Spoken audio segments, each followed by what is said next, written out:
विधानसभा इलेक्शनची पूर्ण तयारी करून सर्व ठिकाणी सर्व जागांवर आम्हाला आता विधानसभा इलेक्शनचे सर्व उमेदवार उभे करून आम्ही लढणार आहोत। मूलभूत कारण याच्या मागे आहे की महाराष्ट्रात झालेली जी काही खिचडी आहे, शिवसेना असो किंवा राष्ट्रवादी काँग्रेस असो किंवा भाजप असो, ह्या खिचडीत सगळेच विषय असे आहेत की ह्या ताटातलं त्या ताटात आणि त्या ताटातलं ह्या ताटात ही सगळं चालू असताना कोणीतरी स्टेबल असावं आणि ते स्टेबिलिटीसाठी म्हणून आम्ही ह्या पक्षासोबत महाराष्ट्रात सर्व जागांवर उमेदवार उभे करून इलेक्शन लढणार आहोत। आमचं जे काही पक्षाचं धोरण आहे ते हिंदुत्व आणि सर्व सामान्य माणसासाठी म्हणून आम्हाला हे करायचंय। आणि आमच्यासोबत दिदीश्री आहेत पूनम गुप्ता अध्यक्ष आमच्या, त्याही आमच्या पक्षाबद्दल तुम्हाला माहिती देतील। एक मिनिट।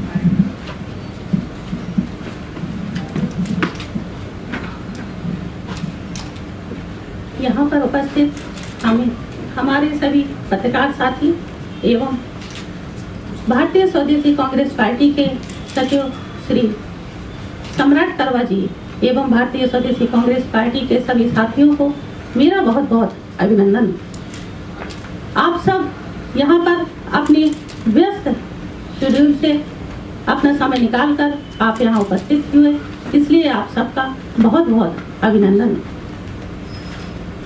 आप सबको बताते हुए मुझे बहुत हर्ष हो रहा है कि महाराष्ट्र की इस भूमि पर, जिसमें अनेकों वीर पुरुषों ने एवं हमारे बाल गंगाधर जी जैसे महान घटक एवं स्वतंत्रता सेनानी एवं वीरांगना नारी शक्तियों ने जन्म लिया है।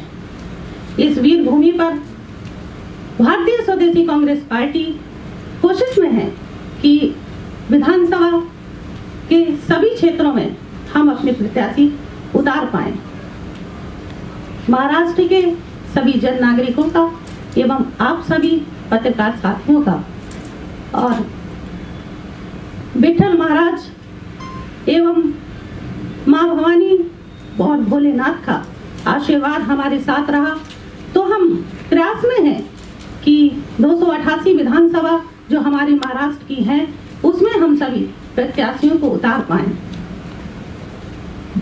चूंकि आप सबने भी महसूस किया होगा और मैं भी जब से राजनीति में आई हूँ मैंने ये महसूस किया कि सत्ता में बैठे जितनी भी पार्टियां हैं सभी कहती हैं कि भ्रष्टाचार मिटाओ, भ्रष्टाचार भगाओ, परंतु उन्होंने कभी ये नहीं बताया कि भ्रष्टाचार शुरू कहाँ से होता है। लेकिन जैसे ही मैंने राजनीति में कदम रखा और ये महसूस किया कि भ्रष्टाचार हमारे भारतवर्ष में की शुरुआत राजनीतिक भ्रष्टाचार से ही होती है। जब तक हम अपने देश के राजनीतिक भ्रष्टाचार को दूर नहीं करेंगे जब तक ये भ्रष्टाचार नहीं हट पाएगा।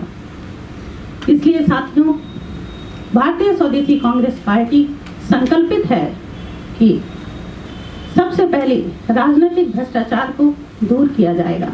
उसके पश्चात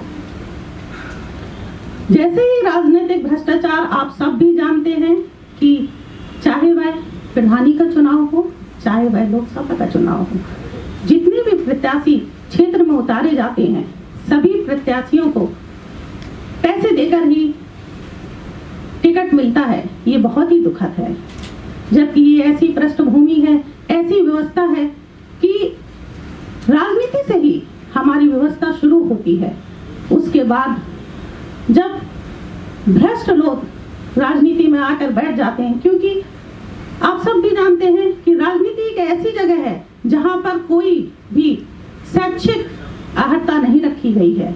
उसी के चलते जो भी व्यक्ति इसमें पैसा देता है, क्योंकि चुनाव जब होते हैं तो टिकट भी पैसे से लेता है और प्रत्याशी अपने क्षेत्र में भी जनता को पैसे देकर ही वहां पे अपने वोट लेते हैं। कितनी दुखद बात है कि देती है, उसी की बात कोई नहीं सुनता, कोई नेता उसकी बात नहीं सुनता, क्योंकि जो जनता से और सत्ता में बैठे लोगों से असमानता है, जो दूरियां पैदा कर दी गई हैं, वो बहुत ही दुखद हैं। उस दूरी को खत्म करने के लिए भारतीय स्वदेशी कांग्रेस पार्टी संकल्पित है और चाहती है जिस दिन ये दूरी खत्म हो जाएगी, उस दिन हमारे देश में जिस दिन ही शिक्षा, स्वास्थ्य और रोजगार सत्ता में बैठे लोग दिला पाएंगे, तो अपने आप से ही ये भ्रष्टाचार मुक्त भारत बन जाएगा। मैं बहुत ही हर्ष महसूस करती हूँ कि मैं भी उस भूमि से जन्म लिया मैंने जिसमें रानी लक्ष्मीबाई जी पैदा हुई। आप सबने भी सुना होगा, बुंदेले हर बोलों के में हमने सुनी कहानी थी, खूब लड़ी मर्दानी वह तो झांसी वाली रानी थी। और मेरा सौभाग्य ये भी रहा कि मैं उस भूमि की बेटी हूँ और उसी भूमि की बहू भी हूँ। तो आज महाराष्ट्र में भी इस भूमि में आकर मुझे ऐसा लगता है कि हमारे भारतवर्ष में की जो संस्कृति और सभ्यता है और जो सकारात्मकता है, वो अभी भी महाराष्ट्र में मौजूद है। जिस तरह से पिछली सत्ता में बैठी हुई पार्टियों ने पाश्चात्य सभ्यता को हमारे देश में लाने की भरसक प्रयास किया, आप सब भी जानते होंगे कि ये 25-30 सालों में हमारा देश अपनी सभ्यता और संस्कृति को भूलता जा रहा है और उससे हमें बहुत सारी कठिनाइयों का सामना करना पड़ता है। मैं थोड़ा, चर्चाएं तो बहुत हैं, इसमें आगे बढ़ाऊंगी। मैं थोड़ा सा भारतीय स्वदेशी कांग्रेस के बारे में मैं आपको बता देना चाहती हूँ। भारतीय स्वदेशी कांग्रेस पार्टी की स्थापना वरिष्ठ समाज सेवियों एवं देश के वरिष्ठ लोगों के बीच में बैठ के इसकी स्थापना की गई। 2020 में 13 अक्टूबर को हमारी पार्टी पंजीकृत मिली और हम 5 राज्यों में हमने कोशिश की कि हम अपने प्रत्याशी उतार पाए। हमें प्रत्याशी उतारने में परेशानी हुई क्योंकि हम राजनीतिक भ्रष्टाचार दूर करने के लिए ऐसे प्रत्याशियों को क्षेत्र में उतार रहे हैं जिससे वो प्रत्याशी बाहर से ना आए हों, वो प्रत्याशी उसी क्षेत्र के हों और वो उसी क्षेत्र के लिए काम करना चाहते हों। ऐसा नहीं कि टिकट लेके और चुनाव लड़के और जन नागरिकों से वो वोट लेके फिर उस क्षेत्र की तरफ बिल्कुल भी ना रुझान करें। तो इसलिए हमारा प्रयास है कि हम ऐसे प्रत्याशियों को, कठिनाई अवश्य है इसमें, लेकिन सफलता जरूर मिलेगी। एक पौधे के रोपने में समय लगता है, इसी तरह भारतीय स्वदेशी कांग्रेस पार्टी भी एक सिंचाई की ओर है और कोशिश में है कि एक वृक्ष का रूप धारण करे। और आप सब पत्रकार भाइयों से मेरा निवेदन है, क्योंकि आप ही हमारी आवाज को जन नागरिकों तक पहुंचा पाएंगे, इसलिए आप हमारी बात को दूर दूर तक, हर नागरिक तक, हर गांव तक पहुंचाने में हमारा सहयोग दें।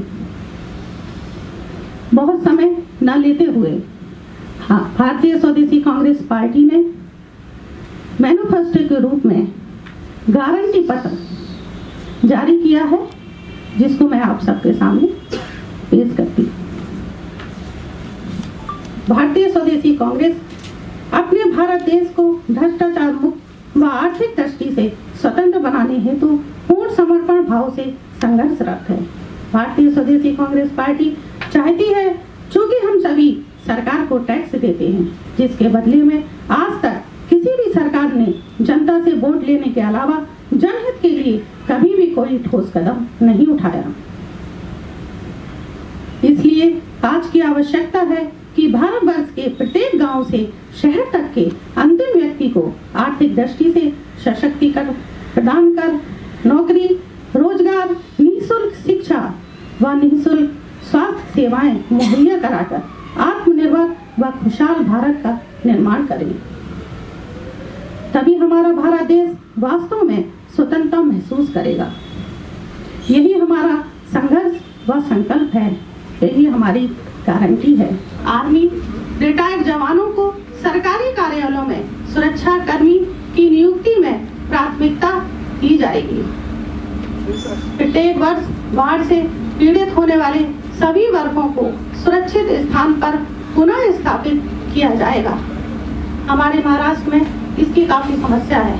हर साल जब बाढ़ होती है तो बाढ़ से काफी लोग पीड़ित होते हैं और उनका स्थान परिवर्तन करना आवश्यक हो जाता है।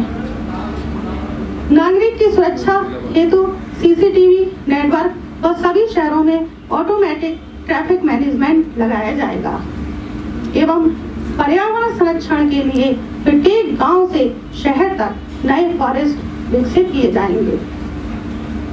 और जो हमारे भारतवर्ष की मुझे लगता है कि सबसे सरल करने वाली व्यवस्था है, वो है मंदिरों में वीआईपी व्यवस्था खत्म कर जन सामान्य व्यवस्था लागू की जाएगी और सभी मंदिरों में आने वाला चढ़ावा हिंदुओं की संपत्ति होगी।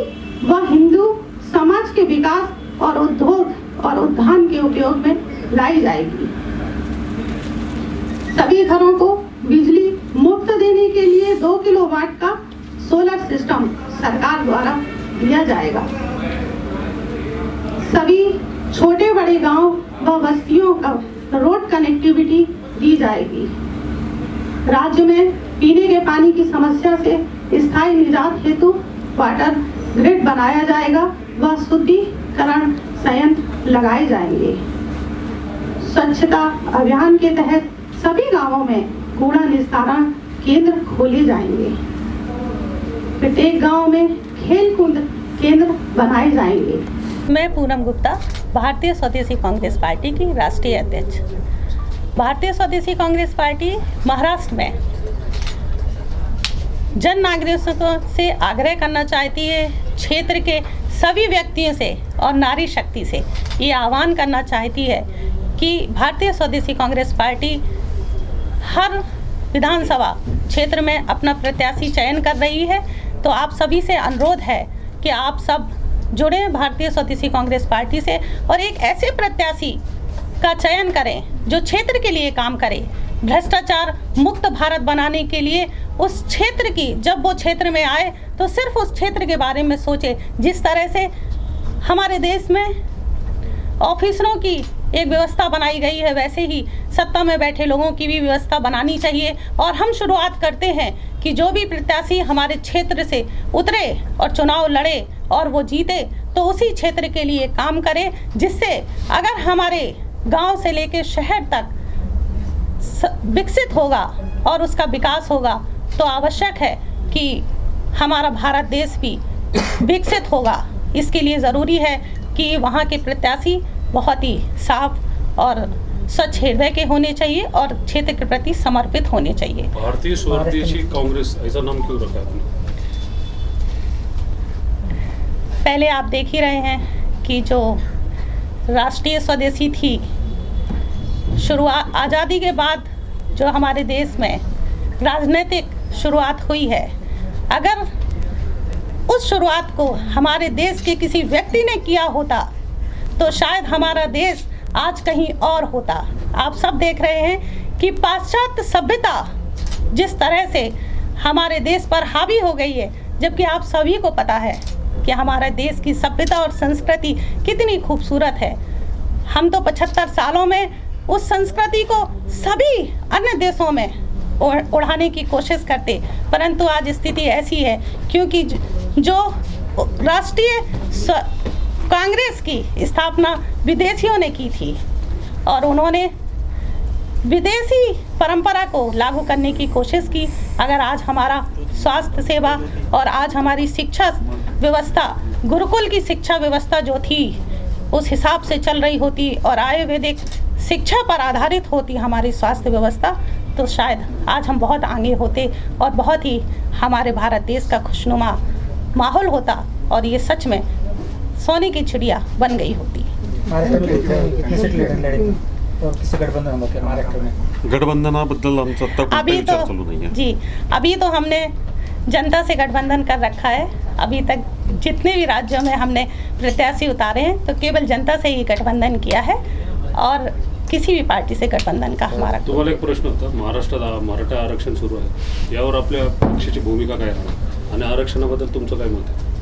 आरक्षण मिळालं पाहिजे, पण आरक्षण हे जाती किंवा धर्मावर अवलंबून नसावं, ते त्याच्या कृतीवर म्हणजे फायनान्शियलवर असावं. म्हणून आम्ही म्हणतोय की आर्थिक जे आहेत त्याच्यावर त्याचं आरक्षण दिलं गेलं पाहिजे. त्याचं कारण आहे की आता प्रत्येक धर्मात, प्रत्येक समाजात एक वर्ग असा आहे की ज्याच्याकडे पैसे नाही आहेत किंवा त्याला सगळ्या मूलभूत गरजा मिळू शकत नाहीत. हा फक्त problem SC, ST, NT, OBC किंवा ओपन कॅटेगरीचा नसून हा सर्व माणसांचाच प्रॉब्लेम आहे की त्यांच्याकडे त्या सुविधा उपलब्ध होऊ शकत नाहीत कारण त्यांच्याकडे फायनान्शियल ॲसेट्स नाही आहेत. त्यामुळे त्यांना जो कोणताही आपण हे द्यायचं आहे, काय म्हणतात त्याला, सुविधा द्यायच्या आहेत, त्याच्यासाठी त्यांना एका प्लॅटफॉर्मवर आणण्याची गरज आहे. आणि त्याच्यासाठी म्हणून जे काही आपल्याला हे द्यायचं आहे तर ते फायनान्शियल आधारावरच असावं.